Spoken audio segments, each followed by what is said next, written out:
आइए हम लोग वर्ग 10 के विज्ञान के अध्याय 7 जीव जनन कैसे करते हैं के अभ्यास के प्रश्नोत्तर को जानते हैं। इसमें पहला प्रश्न है, यह इस प्रकार है। अलैंगिक जनन मुकुलन द्वारा होता है। ऑब्जेक्टिव है इसमें, तो ऑप्शन दिया है क में अमीबा, ख में ईस्ट, ग में प्लेज्मोडियम, घ में लेशमानिया।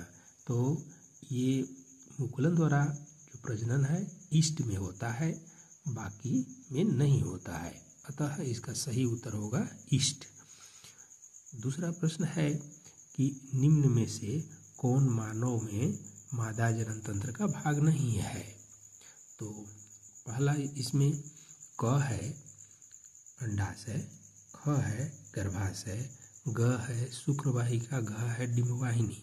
तो शुक्रवाहिका जो है यह मानव जनन तंत्र का भाग नहीं है, क्योंकि यह नर जनन तंत्र का भाग है और शेष तीनों मादा जनन तंत्र के भाग हैं, अतः उत्तर इसका ग होगा। फिर प्रश्न तीसरा है कि परागकोश में होते हैं।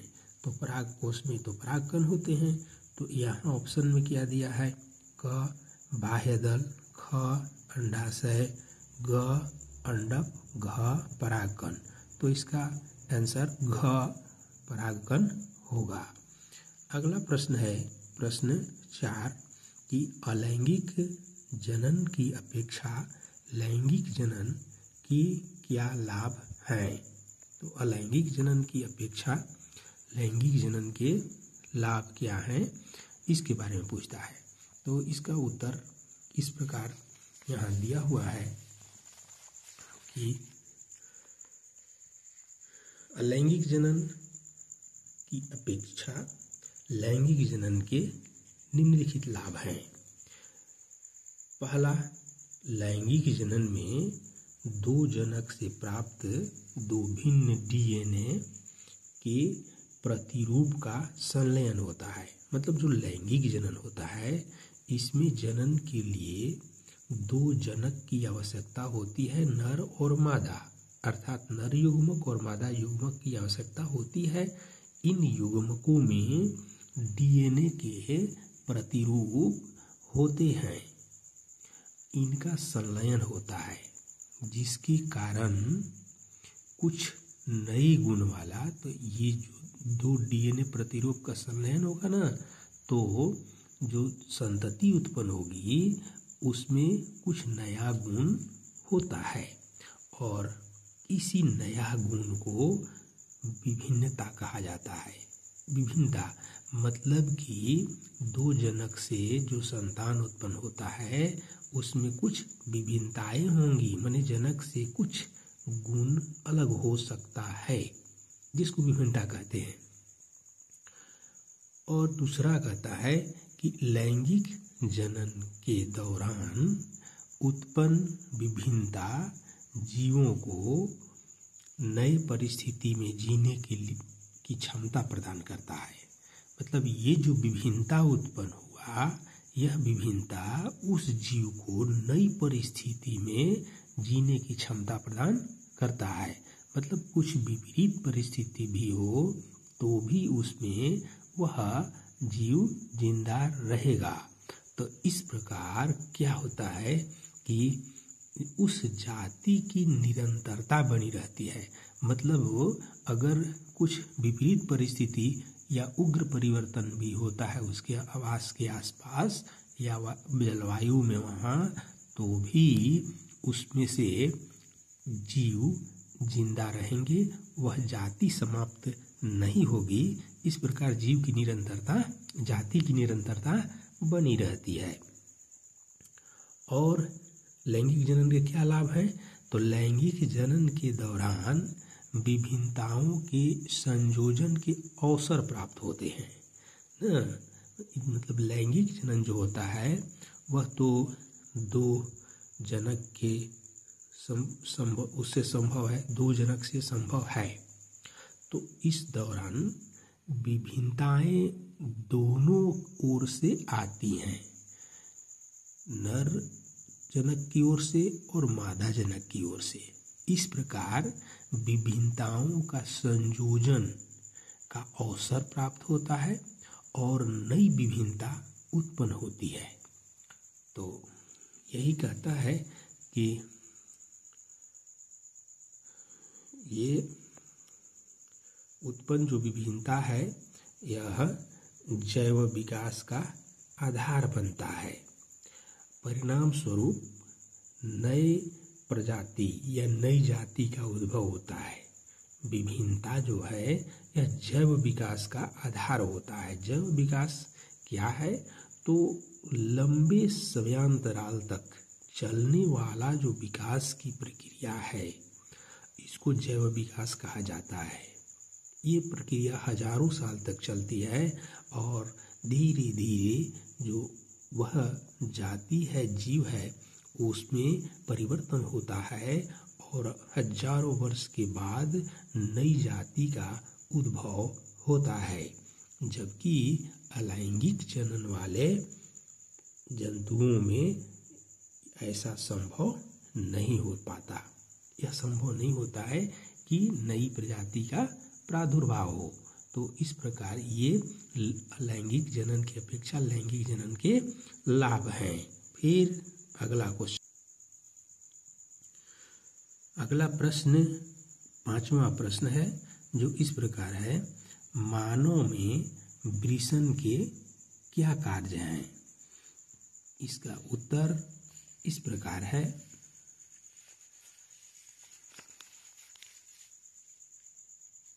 ये उत्तर है कि मानव में वृषण के निम्नलिखित कार्य हैं। पहला कि वृषण से शुक्राणु या नर युग्मक का निर्माण होता है। मतलब जो वृषण है, इस वृषण से शुक्राणु या नर युग्मक, जिसे स्पर्म भी कहा जाता है, इसका निर्माण होता है। दूसरा क्या है कि वृषण से एक हार्मोन उत्पन्न होता है। इस हार्मोन को टेस्टोस्टेरॉन हार्मोन कहा जाता है इसको। जो इसका कार्य क्या है? तो यह लड़कों में द्वितीयक लैंगिक लक्षणों का विकास को तथा शुक्राणु उत्पादन को नियंत्रित करता है। तो यह नर में या लड़कों में जो वृषण है, इससे टेस्टोस्टेरॉन हार्मोन उत्पन्न होता है जो लड़कों के द्वितीयक लैंगिक लक्षणों और शुक्राणु उत्पादन को नियंत्रित करता है। तीसरा क्या है वृषण के कार्य? तो ये जो टेस्टोस्टेरॉन जो उत्पन्न होता है, यह क्या कार्य करता है? तो चेहरे पर जो दाढ़ी मूछ का आना तथा आवाज का भारी होना, जनन अंगों का परिपक्व होना, यह द्वितीयक लैंगिक लक्षण है जिसका नियंत्रण जो है यह टेस्टोस्टेरॉन हार्मोन के द्वारा होता है। तो ये वृषण के कार्य हैं। अब आइए अगला क्वेश्चन की ओर चलते हैं। अगला क्वेश्चन प्रश्न 6 है जो पूछता है कि ऋतुस्राव क्यों होता है? इसका उत्तर इस प्रकार है,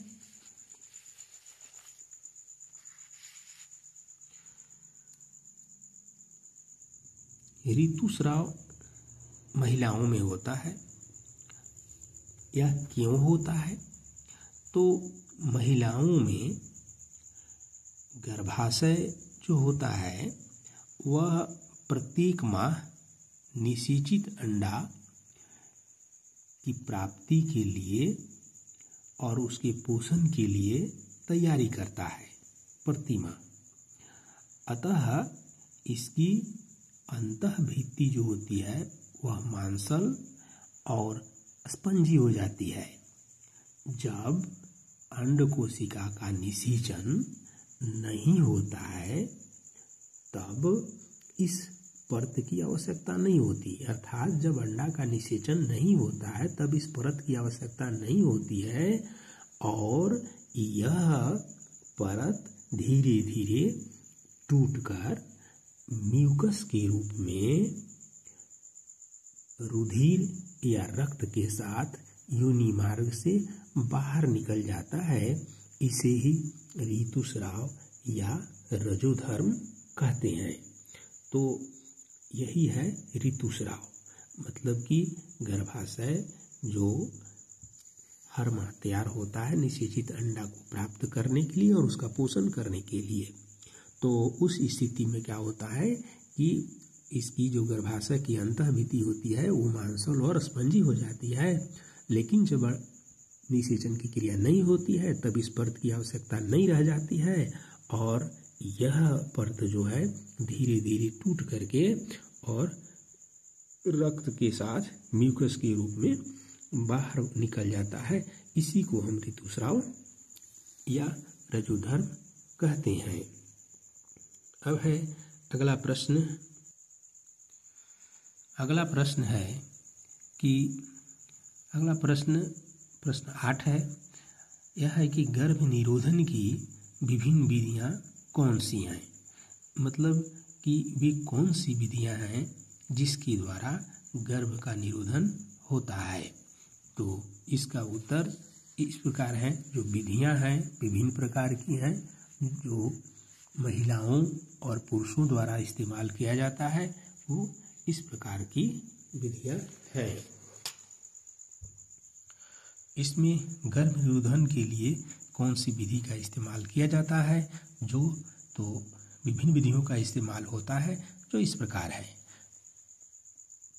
पहला है कि गर्भ निरोधन के लिए पुरुषों द्वारा कंडोम का इस्तेमाल किया जाता है। तो दूसरा है कि महिलाओं द्वारा गर्भ निरोधन के लिए गर्भ निरोधक दवाइयाँ का उपयोग संभव होता है। तीसरा है कि महिलाओं द्वारा अंतः गर्भाशयी गर्भ निरोधक युक्ति का उपयोग किया जाता है। इस युक्ति के द्वारा गर्भ निरोधन संभव है। अगला है कि पुरुषों में नसबंदी कराकर गर्भ निरोधन अपनाया जाता है। इसको वैसेक्टोमी भी कहते हैं। और उसके आगे महिलाओं में परिवार नियोजन या टीबक्टोमी या टीटी या परिवार नियोजन द्वारा गर्भ निरोधन अपनाया जाता है। फिर आगे है कि महिलाओं द्वारा कॉपर टी या लूप का प्रयोग किया जाता है और गर्भ धारण से बचती हैं। जो अनैच्छिक गर्भधारण है उससे बचा जाता है। तो ये गर्भ निरोधन की विभिन्न युक्तियां हैं, परंतु यह युक्ति केवल शादीशुदा लोगों के लिए है, ये छात्रों के लिए नहीं है। और स्ट्रिक्टली है कि सर्वोत्तम गर्भ निरोधन के तरीका ब्रह्मचर्य का पालन करना है। अतः जो बैचलर हैं उनको ब्रह्मचर्य का पालन ही करना ठीक होता है। ये जो युक्तियां हैं यह मैरिड लाइफ के लिए है। अगला प्रश्न क्या है? अगला प्रश्न 9 है, जो इस प्रकार है। एक कोशिक एवं बहुकोशिक जीवों की जनन पद्धति में क्या अंतर है? इसका उत्तर इस प्रकार है कि एक कोशिकी और बहुकोशिक जीवों की जनन पद्धति में क्या अंतर है? तो अंतर इस प्रकार है। एक कोशिक जीवों में जनन की अलैंगिक विधि का उपयोग होता है, जिसमें संतति की उत्पत्ति एकल जीव द्वारा होती है।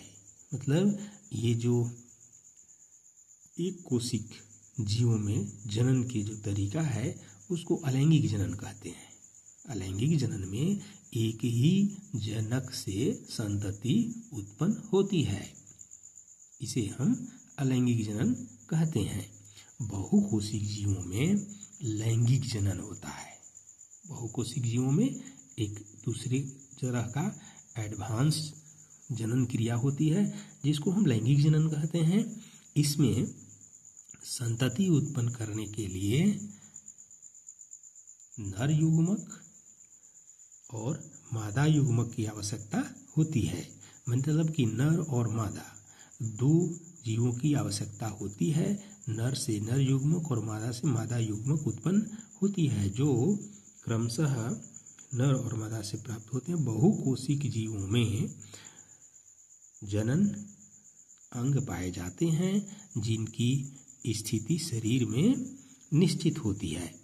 तो इस प्रकार एक कोशिक जीव और बहुकोशिक जीव की जनन पद्धति में अंतर है। एक कोशिक जीवों में जनन प्रायः अलैंगिक जनन होता है, जबकि बहुकोशिक जीवों में यह जनन की क्रिया लैंगिक जनन द्वारा होता है। ये मुख्य अंतर है।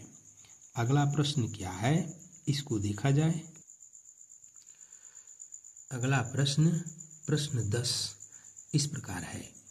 जनन किसी स्पीशीज की समष्टि के स्थायित्व में किस प्रकार सहायक है। मतलब ये पूछता है कि जनन क्रिया जो है यह किसी स्पीशीज की समष्टि मतलब आबादी, तो आबादी के लिए या आबादी के स्थायित्व के लिए किस प्रकार सहायता करता है। तो इसका उत्तर इस प्रकार है कि जनन के द्वारा नई संततियां उत्पन्न होती हैं जो पारितंत्र में अपना स्थान या निहित ग्रहण करता है। तो मतलब कि जो सजीव है अपनी जनन क्षमता का उपयोग करके और वह किसी स्थान या निकेत में अपना स्थान ग्रहण करता है।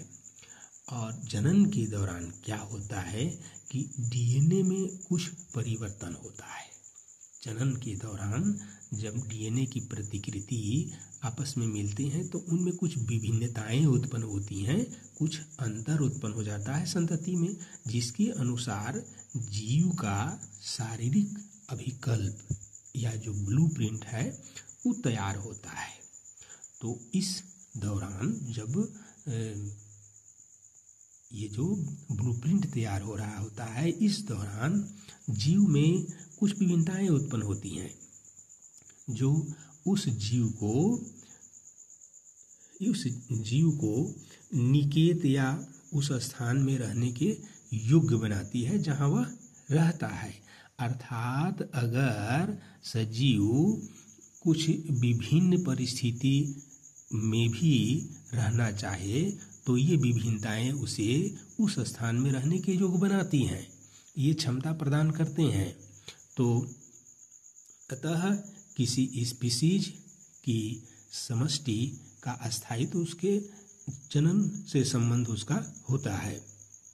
मतलब कहता है कि जो सजीव है इसमें जनन के दौरान भिन्नता उत्पन्न होती है और इस भिन्नता के कारण जो वह सजीव है विपरीत परिस्थिति का भी सामना कर सकता है और जिंदा रह सकता है। तो इसका मतलब है कि जो जनन है इसमें जाति के समष्टि का स्थायित्व उसके जनन से संबंधित है। तो इस प्रकार ये 10 क्वेश्चन था, 10 प्रश्न का जवाब प्राप्त हो जाता है। तो यहाँ ये प्रश्नोत्तर समाप्त होता है। तो अगर इन प्रश्नों के उत्तर को आप समझे हों तो वीडियो को लाइक कीजिए, सब्सक्राइब कीजिए, शेयर कीजिए। Thank you for watching.